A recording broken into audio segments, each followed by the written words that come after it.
Hi, folks, and welcome back to the Star Wars Library, where Star Wars is in print. And today we continue on through the Marvel Star Wars series to talk about one issue today, issue number 101 from 1985 by Mary Jo Duffy. This story is called Far, Far Away, and of course you can find it in Volume 7 of Dark Horse's Marvel reprintings a long time ago, in Volume 7 called Far, Far Away.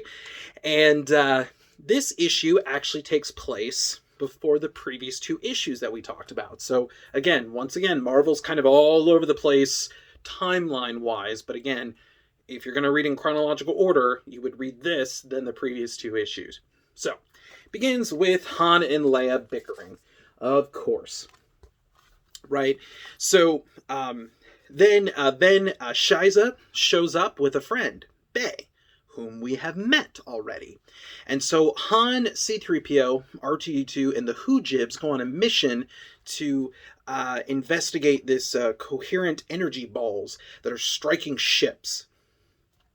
It's a little goofy, right? Coherent energy balls or cohort energy balls. I don't know. It's kind of weird to say. So anyways, one hits the Millennium Falcon, and they're zapped to a place hyperspace shouldn't take them. And this planet, they meet like this medieval kind of person. Recessia, I believe is how you say her name. And it's this very medieval, like they're riding horses in this. It's kind of like King Arthur's court, Camelot. Again, it's a little weird because we're doing Star Wars, which is like science fiction stuff, and now we're suddenly getting into like the classic medieval Knights of the Round Table kind of thing. It's a little weird.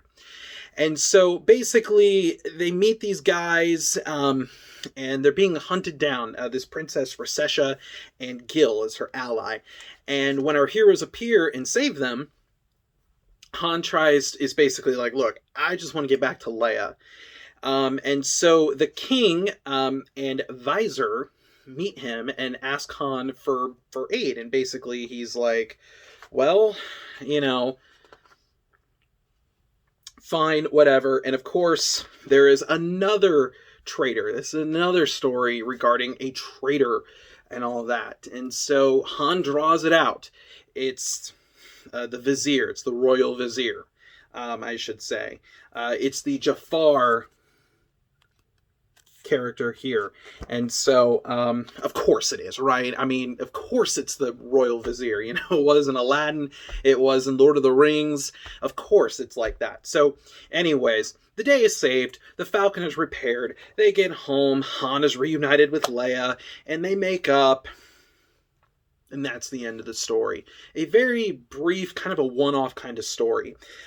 So, again, the Nagai is happening. So why are we doing this story? Okay, I guess we're being introduced to Bay, but again, people are reading this last story that came out before this, and now suddenly this is here. Again, it's such a throwaway story, and again, the art is just not that great.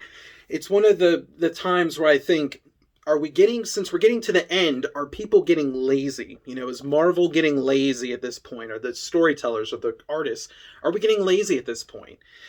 Because, and again, it's really sad to see such a series that I have praised quite a few times on this show.